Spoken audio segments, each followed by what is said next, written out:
오늘 하나님의 말씀은 로마서 8장 29절 말씀입니다. 하나님이 미리 아신 자들을 또한 그 아들의 형상을 본받게 하기 위하여 미리 정하셨으니 이는 그로 많은 형제 중에서 맏아들이 되게 하려 하심이니라. 아멘. 네, 방금 말씀하셨던 것처럼 하나님의 구원 전략이라는 말씀으로 말씀을 전하려고 합니다. 역사 이야기 먼저 잠깐 하는 걸로 설교를 시작하고 싶습니다. 독립운동사에 대한 얘기인데요. 독립운동을 하셨던 독립단체와 독립인물 중에 약간 이렇게 노선 같음이 좀 있었다고 하네요. 대략 크게 3가지 정도의 노선이 좀 있었는데, 어디에 먼저 에너지와 시간을 들여서 독립운동을 전개해 나가느냐, 이런 어떤 문제, 이 3가지 정도가 있었다고 합니다. 첫 번째는 그 무장투쟁론인데, 만주를 기반으로 무장투쟁을 전개했었던 항일 무장단체들을 기반으로 이렇게 힘과 무력으로 일제와 맞서서 민족의 독립을 이루자는 이런 노선이 있었고요. 대표적인 인물로는 초대 국무총리를 지낸 이동희 선생님과 신재 단체호 선생님, 이런 분들이 대표적인 인물이고요. 또 두 번째는 외교론으로 상해에서 활동한 임시정부를 중심으로 운동을 전개한 이런 노선이었습니다. 그러니까 외교를 통해서 강대국들의 협조를 얻어서 독립을 이루지 않는 어떤 노선이었고요. 이거는 이제 대표적인 인물이 이승만 박사를 들 수 있겠죠. 그리고 세 번째가 민족 실력 양성론인데, 민족의 힘과 역량을 기여서 민족의 독립을 이루자는 그런 노선이었습니다. 대표적인 인물이 도산 안창호 선생님이었죠.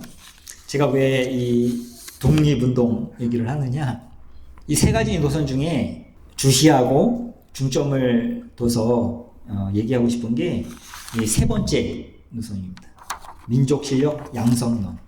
왜냐하면 이 도산 안창호 선생님의 이 독립 전략이 우리를 구원하시는 하나님의 구원 전략과 굉장히 비슷하기 때문에 제가 이 얘기를 하는 것입니다. 일단 도산 안창호 선생님의 사상과 독립 전략을 한번 살펴보도록 하겠습니다. 그러니까 민족의 실력을 키우기 위해서 인재 양성과 민족 자본을 일으키는 일에 힘을 쓰셨고요. 그 과정에서 중요하게 여기셨던 개념이 본보기라는 개념입니다. 한번 도산 안창호 선생님의 생각을 한번 들어보도록 하겠습니다. 이론이 아무리 좋아도 그것은 실천되어서 한 본보기를 이루기 전에는 널리 퍼질 방책이 생기지 못한다. 학교 교육에 대한 천마디 말보다 본보기 학교 하나를 이뤄놓으면 사람들은 그것을 모방하려고 할 것이다.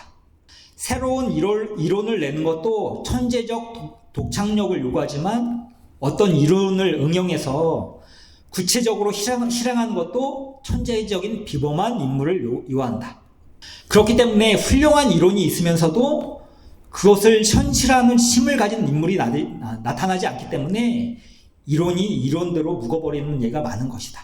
그러나 한번 본보기가 생기면 그것을 모방하기는 평범한 범인이라도 가능하다. 이런 생각으로 도산 안창호 선생님은요, 본보기가 되는 첫 사업을 굉장히 중요하게 여겼습니다.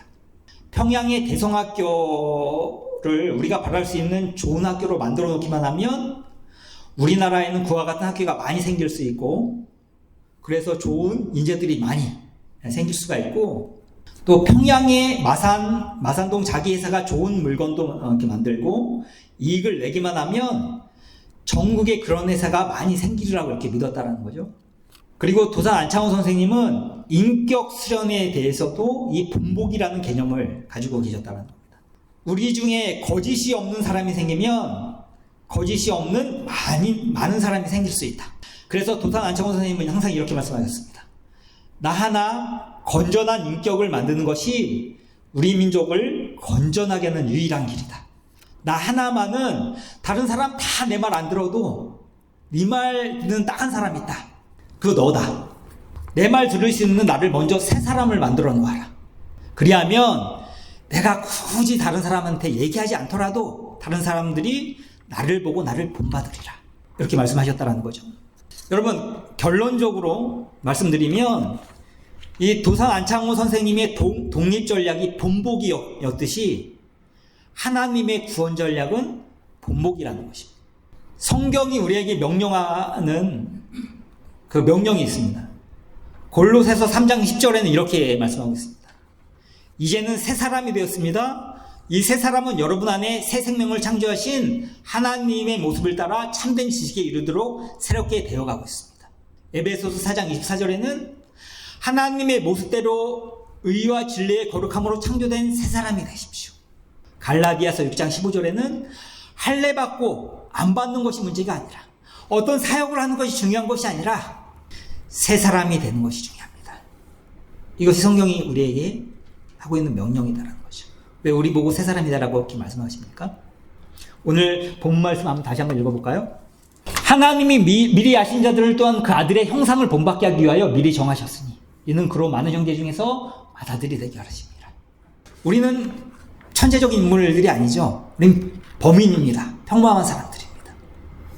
아무것도 없는 곳에서 독창적인 어떤 것을 이뤄낼 수 있을 만한 우리는 본보기가 될 수 없어요. 근데 천재적인 인물을 하나님께서 우리에게 보내주셨다는 거예요. 누구죠?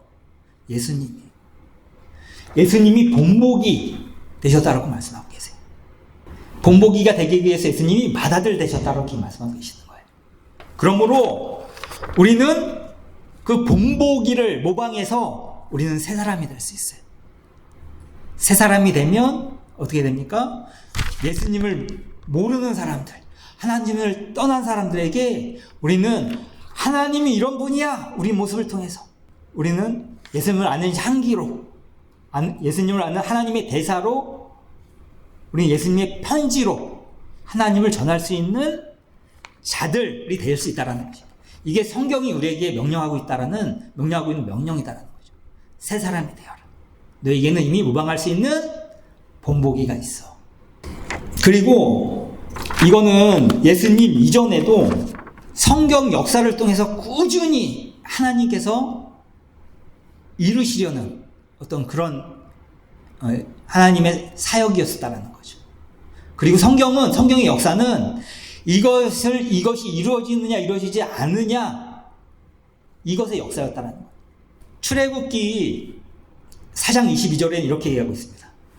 이스라엘을 출애굽하는 과정에서 이스라엘에 대해서 어떻게 하나님께서 규정을 하고 계시느냐면 너는 바로에게 이르기를 여호와의 말씀에 이스라엘은 내 아들 내 장자라 이렇게 말씀하고 계시다라는 거죠. 이스라엘을 하나님께서 어떤 역할로 어떤 사명으로 부르셨다고 말씀하고 계시죠? 내 장자라. 장자의 역할이 무엇입니까? 탕자의 비유에서 우리 장자의 역할은 어떤 역할인지 잘 나와 있습니다. 자, 여러분, 탕자의 비유에 있어서 세 인물이 나오죠. 첫째는 아버지, 둘째는 둘째 아들, 탕자, 첫째는 큰아들. 여기에서 제일 중요한 인물이 누굴까요? 이 세 인물 중에 가장 중요한 인물이 누굴까요? 예수님은 무슨 말씀을 하시려고 이 탕자의 비유를 말씀을 하셨을까요? 다들 탕자 얘기를 해요. 그렇죠? 탕자에 포커스를 맞춰요. 아니면 하나님한테, 하나님 아버지한테 포커스를 맞추든지. 전부 아닙니다.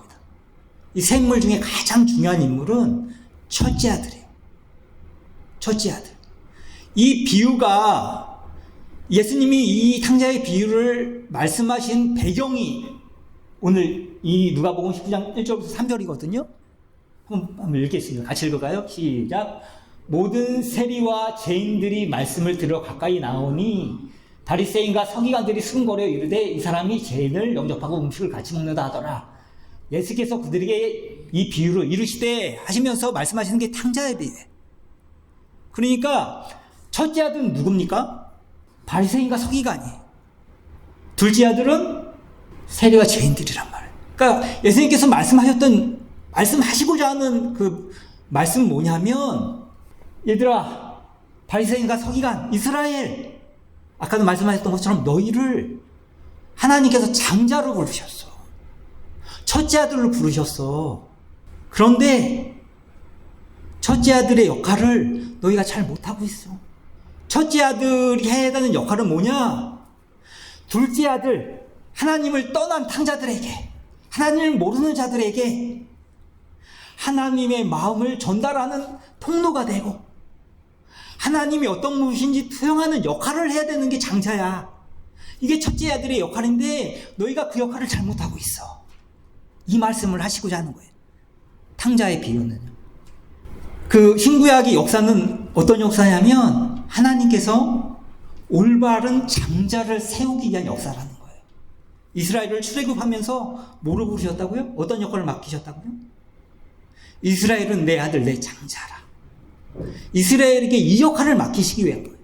하나님을 떠난 다른 나라, 다른 민족들에게, 하나님을 무시하는, 모르는 이런 민족들에게 이런 하나님을 투영하고 하나님의 마음을 전달하고 하나님의 대사로 하나님을 아는 향기를 바라고 하나님의 편지가 되어서 이 떠난 탕자들을 하나님께 되돌아게 하는 이 역할, 장자의 역할이라는 거예요. 이 관점이 구약과 신약과 오늘에도 이 시대에 사는 우리 그리스도인들에게도 여전히 유효한 관점이다라는 거예요. 우리를 뭘로 부르셨다고요? 장자로 부르셨다라는 겁니다. 성경에서 하나님께서 이 장자를 세우기 위한 모습들을 한번 계속 살펴보겠습니다. 제가 한 줄 여러분 한 줄 같이 읽겠습니다. 야곱이 이르되 형의 장자의 명분을 오늘 내게 팔라.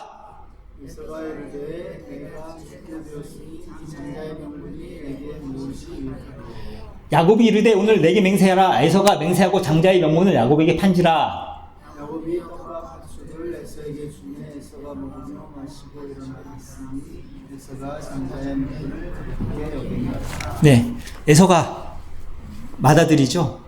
에서가 이것 때문에 버림을 받은 겁니다. 하나님 앞에. 장자의 명분을 가볍게 여겼다. 장자의 역할은 어떤 역할이라고요? 하나님을 투영해서 하나님이 어떤 분인지 탕자들에게 보여주는 이 역할, 이 사명을 맡긴 건데 에서가 이 팥죽 한 그릇 때문에 오늘은 뭘 먹고 살아야 되나? 아, 걱정되나? 돈을 좀 더 많이 벌어야 되겠다. 요런 생각으로만 가득 차는 이 일들 때문에 우리에게 맡겨주신 이 사명을 버린 이 일 때문에 에서가 버림을 받았다라는 거예요. 그런데 야곱도 좀 문제가 있죠. 이 장자의 역할을 오해했어요. 한번 보십시오. 야곱이 어떻게 오해를 했느냐면 이 이후에 이 장자권을 얻기 위해서 어떻게 해요? 형과 아버지를 속이고 사기를 치죠. 그래서 장자권을 얻어요. 이 모습을 보냐면 이 장자권을 어떻게 오해했느냐면 마태복음 20장 25절 28절에는 이렇게 이야기하고 있습니다. 제자들도 오해를 했죠. 하늘나라의 어떤 그 원리를 오해를 했어요. 이렇게 이야기합니다. 예수께서 이르시되 제자를 불러다가 이르시되 이방인의 집권자들이 그들을 임의로 주관하고 그 고관들이 그들에게 권세를 부리는 줄을 너희가 알거니와 너희 중에는 그렇게 안아야 하나니 너희 중에 누구든지 크고자 하는 자는 너희를 섬기는 자가 되고 너희 중에 누구든지 으뜸이 되고자 하는 자는 너희의 종이 되어야 하리라.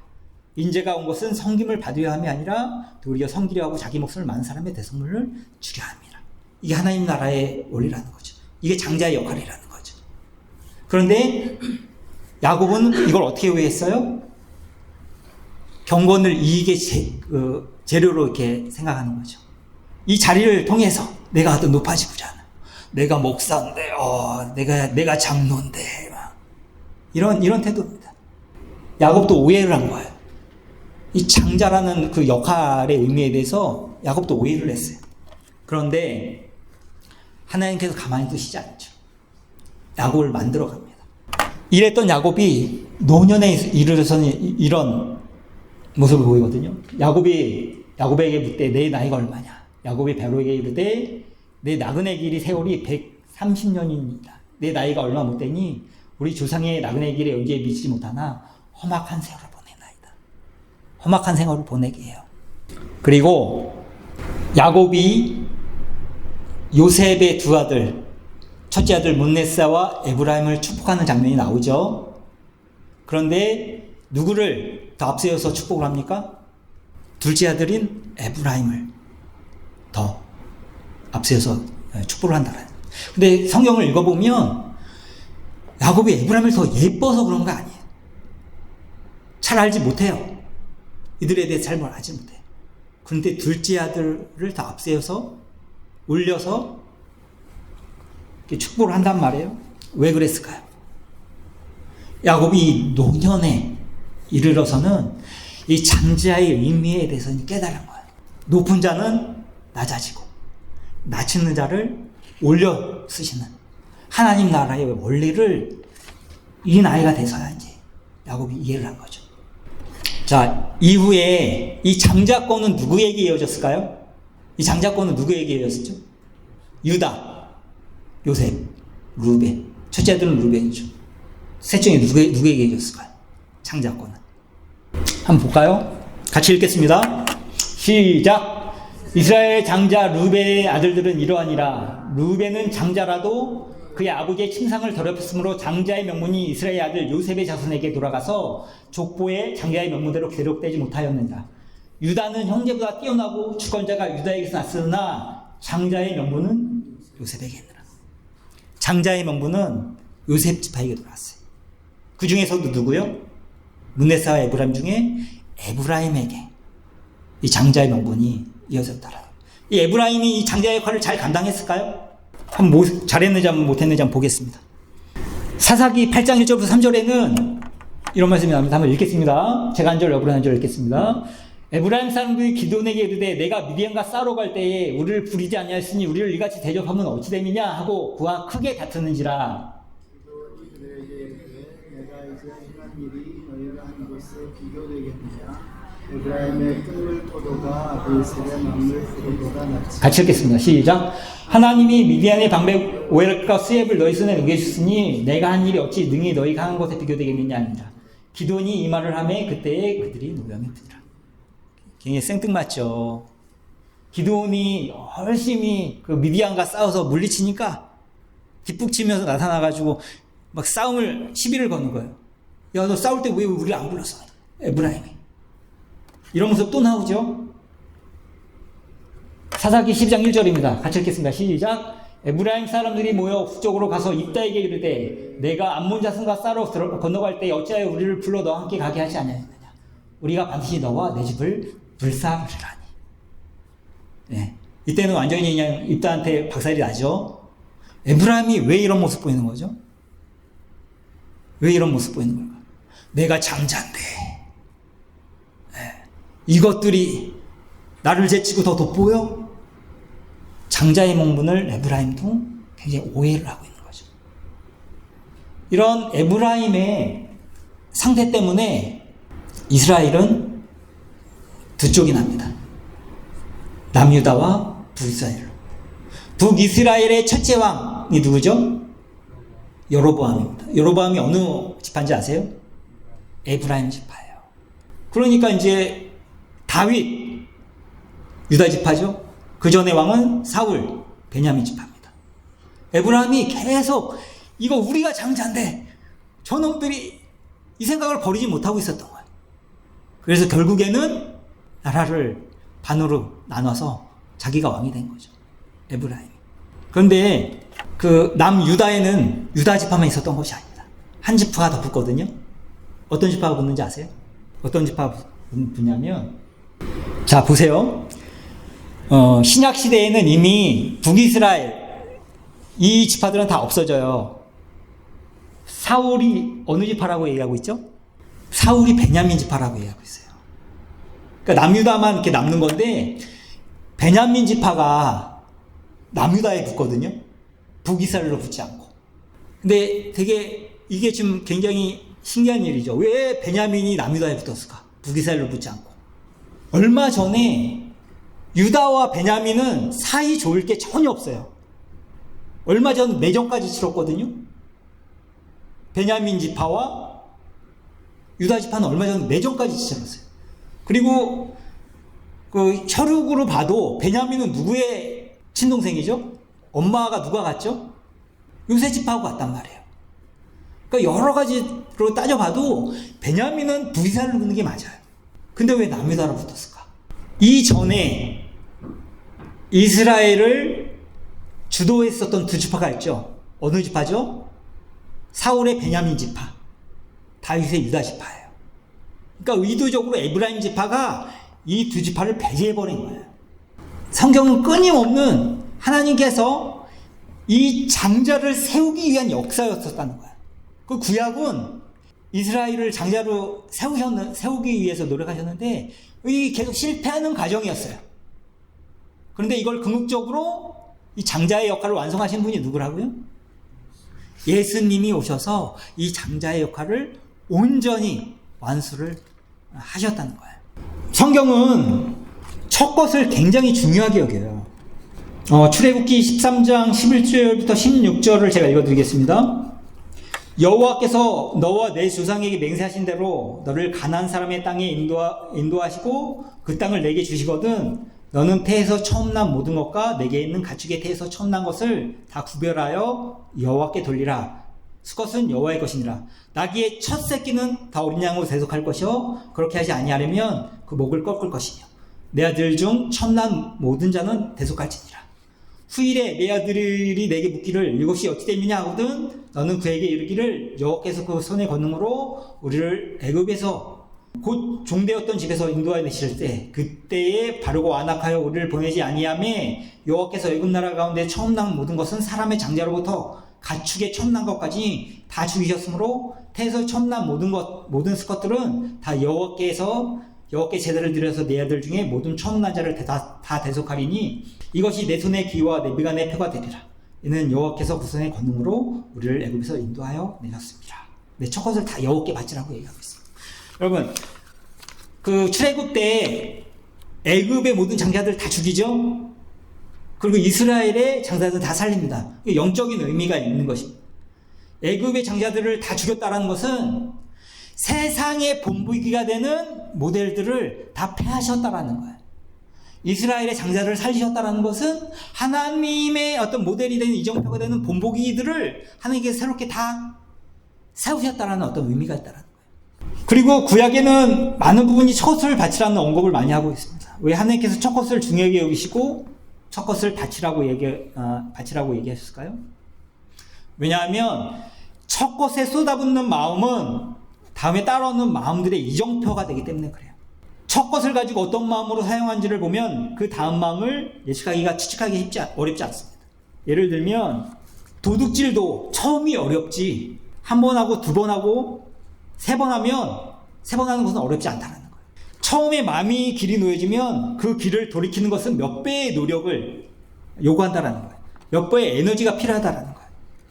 애초에 담배를 피지 않는 것이 쉽지 한 번 피고 두 번 피고 습관이 되면 그리고 중독이 되면 나중에 이 담배를 끊는 거는 엄청난 노력과 에너지가 필요하다는 거예요. 첫 것이 그러니까 첫 행동이 하나님께 속해 있으면 나머지 것들은 다 따라오게 된다는 겁니다. 11조와 주일 성소도 그런 관점에서 봐야 돼요. 시간의 첫 것이 주일이라는 겁니다.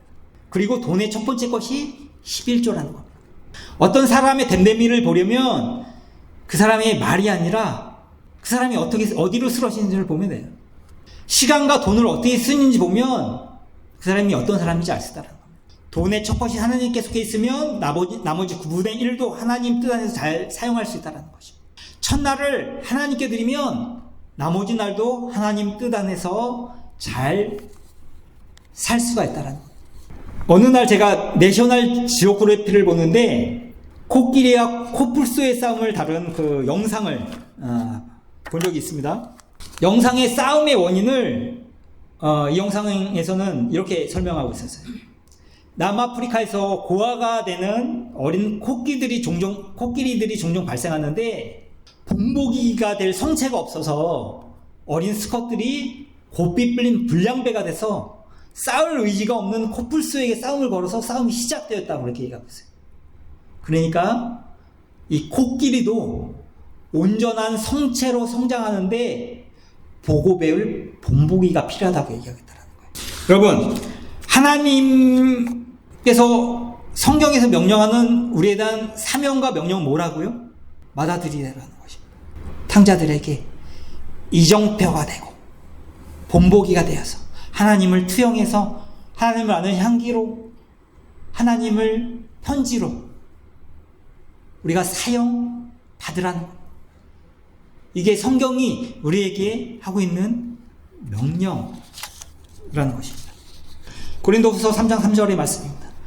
너희는 우리로 말미암아 나타난 그리스도의 편지니 이는 먹으로 쓴 것이 아니요 오직 살아계신 하나님의 영으로 쓴 것이며 또 돌판에 쓴 것이 아니요 오직 의의 마음판에 쓴 것이라. 그리스도의 편지. 여러분, 본보기가 생성이 안 되면 논쟁의 방향이 어떻게 흐르느냐면 그것이 불가능하지 않은지로 이렇게 얘기가 흐른다는 거예요. 아니, 너무 그 순수한 생각이야. 어떻게 그렇게 살 수 있어? 이렇게 얘기해야 된다는 거죠. 그러나 우리가 말씀을 따라서 우리가 본보기가 되어지고 우리가 이정표가 되어지면 논쟁의 방향이 어떻게 바뀌느냐? 어떻게 그게 가능해? 논쟁의 방향이 이렇게 바뀐다는 거예요. 우리가 본보기를 얘기하고 성경을 얘기하고 진리를 얘기할 때 세상은 혹은 같은 신앙을 가졌지만 현실이 안주하는 사람들은 그거는 불가능한 것이고 순진한 생각이고 현실을 지키지 않는 생각이라고 우리의 힘을 빼놓을 것입니다. 그러나 우리가 생각하는 성경의 진리를 말로만 아니라 삶으로 살아내서 본보기가 된다면 세상은 이렇게 물을 거라는 거죠. 어떻게 그게 가능해? 어떻게 하면 그렇게 살 수 있어? 그때 우리는 하나님을 얘기를 하는 것입니다. 그때 우리는 하나님을 선전을 하는 것입니다. 교회는 세상의 대안이 되어야 해요. 얼마 전에 제가 이제 대구를 갔다 오느라고 이제 한번 예배를 빤 적이 있었죠. 거기 이제 교회에서 제 친구가 대구에 있는데 친구가 다니는 교회에 가서 좀 이렇게 성경 본문을 가지고 얘기를 나눈 적이 있는데 제가 어떤 얘기를 했느냐. 그때 항상 대구에 있는 목사님들도 막 다 이렇게 서울 올라가서 집회 참석하시고 그럴 때였거든요. 그 분들이 모여서 어떤 분들은 교회 안에서도 이게 맞다고 얘기하고 어떤 분들은 이게 맞다고 얘기하는데 어느 게 옳은 거냐 이런 말씀들 좀 하시더라고요. 그래서 제가 어떤 말씀을 했느냐. 제가 성경을 읽어보니까 구약이고 신약이고 지금 우리가 사는 이 세대도 굉장히 중요한 관점은 하나다. 하나님께서 우리를 받아들여 보시겠다는 거예요. 이 얘기는 뭐냐면 하나님을 떠난 사람들, 탕자들이 우리의 모습을 보면서 하나님의 모습을 볼 수 있느냐. 이거라는 거예요. 그러면서 제가 이런 얘기를 했어요. 한국교회는 하나님의 말씀을 따라서 움직이지 않고 너무 이념적이다. 우든 자든 너무 이념을 따라서 움직인다. 말씀이 아니라. 그리고 어떤 그 이념 사이에 어떤 그 갈등이 야기하는 어떤 그 분노와 적개심을 따라서 움직이고 있다. 교회는 이런 갈등과 분열 사이에서 하나님의 샬롬을 선포하고 중재하고 갈등하는 역할을 해야 하나님을 모르는 사람들이 저게 하나님의 모습이나 라고 이렇게 인정하며 바라볼 수 있을 건데 이 분노와 적개심을 오히려 증폭하는 어떤 도구로 사용되어 주고 있다. 한국교회가 마다들의 역할을 회복해야 됩니다. 그리고 우리는 새 사람이 되어야 됩니다. 이 일들을 위해서 같이 기도할 수 있는 저와 여러분 되었으면 좋겠습니다. 네, 기도하겠습니다.